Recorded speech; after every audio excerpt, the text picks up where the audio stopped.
आदाब दोस्तों, मैं जावेद। स्वागत है आपका लेसन नंबर 4 में। आज हम सीखने वाले हैं क्रॉस जॉइंट बनाना, यानी कि 9 इंच दीवार को चारों दीवारों को एक साथ में जोड़ना। ठीक है, जैसे कि मान लीजिए 9 इंच की हम ये दीवार बना रहे हैं। ठीक है, सामने की तरफ हम 9 इंच की दीवार बना रहे हैं। फिर हम इस तरह से ईंट को नहीं रखेंगे। ठीक है ना, जोड़ बनाने के लिए हमें सीधी ईंट को रखना है इस तरह से। ठीक है, ताकि हम दूसरी दीवारों को भी इसमें ऐड कर सके। फिर आपने इस तरह से ईंट को रखना है।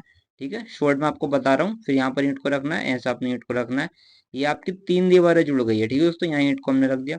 ये आपकी 3 दीवारें जुड़ गई है सामने। फिर आपने यहाँ पर लंबी ईंट रखनी है इस तरह से हेडर में।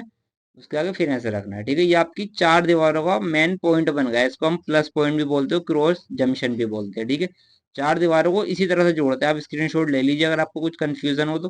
पहले रद्दा आप ऐसे लगाएंगे जब भी आप 4 दीवारों को जोड़ेंगे। ठीक है, चाहे आपकी कोई सा ही पैटर्न हो, ऐसे लगाइए या तिरछी ईंट से लगाइए। पहले रद्दा आपने ऐसे लगा लिया 4 दीवारों को जोड़ने के लिए। अब देखो मैंने इधर निशान लगा दिया आपको समझाने के लिए। ठीक है, दूसरे रद्दे पर हमें इसको जॉइंट को काटना रहता है। ठीक है, ध्यान से देख लीजिए।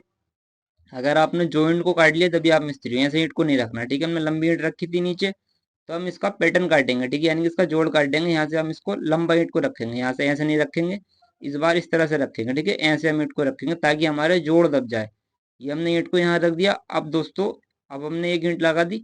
अब दूसरी ईंट फंसाने के लिए, दूसरी दीवार को फंसाने के लिए यहाँ पर हम रखेंगे। ठीक है, यहाँ से हमारा ये जोड़ कट गया और ये जोड़ कट गया। ये जोड़ कट गया, हमारे साइड से ईंट को रखेंगे। ये हमारी ईंट फंस गई, इधर से हमारी ईंट फंस गई, तो ये भी हमारे जोड़ कट गए। इसकी बराबर से ईंट को रखेंगे। ये हमारा फंस गया। ठीक है, पूरा फंसाव के साथ में हम दीवार को बना रहे हैं। ठीक है, कोई भी दिक्कत आपको नहीं आएगी। इस तरह से काम कीजिए। लंबी दीवार आप कितनी भी बना लीजिएगा। ठीक है, यहाँ पर ईंट को रखेंगे इस तरह से जोड़ दबाते हुए। यहाँ हम रखेंगे, ये हमारे सारे जोड़ दब गए। ठीक है, इसको बोलते हैं हम क्रॉस जंक्शन। यही तरीका होता है दोस्तों, यही तरीका होता है। इंजीनियर आपको फेल नहीं कर पाएगा। ठीक है, ऐसा आपने ईंट नहीं रखनी है, अगले बार में इस तरह से लंबी ईंट रखनी है। हर बार पैटर्न को चेंज करना है। ठीक है, इस बार हमने इस तरह से ईंट को रखना है। इस तरह से आप करोगे, कितनी भी लंबी दीवार रहेगी आसानी के साथ में आप बना लो, कोई आपको फेल नहीं कर पाएगा। ठीक है, कितना भी सीनियर मिस्त्री होगा फेल नहीं करेगा। सारे जोड़ आपने काटने हैं। ये जोड़ है हमारा, हम इसको यहाँ से काट देंगे। ठीक है, बस पैटर्न समझ लीजिए आप। आपने क्या करना है, हर बार इसको चेंज करते रहना है।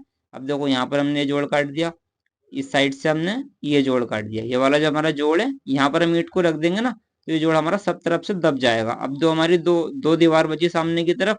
सिंपल हमने ऐसे ही करना है जो हमने नीचे वाले रद्द में किया था। यहाँ पर ईंट को लगा देंगे, एक ईंट को हम यहाँ लगा देंगे। बस सिंपल ऐसे ही करना है। एक ईंट पहले सामने से डालनी है, एक ईंट आपने साइड से डालनी है। ठीक है, इस तरह से आपके सारे जॉइंट कट जाएंगे, कोई भी दिक्कत आपको नहीं आएगी। दोस्तों सारे जॉइंट हमारे एकदम देख लीजिए प्रॉपर कटे हुए हैं। दोस्तों यही मेन कारीगरी होती है। सिंपल चिनाई तो कोई भी कर लेता है, मेन कारीगरी यही होती है जब हम 3 से 4 दीवारों को जोड़ दे प्रॉपर जॉइंट काट कर। कुछ आपको पूछना रहे तो मेरे से कमेंट में पूछ लेना।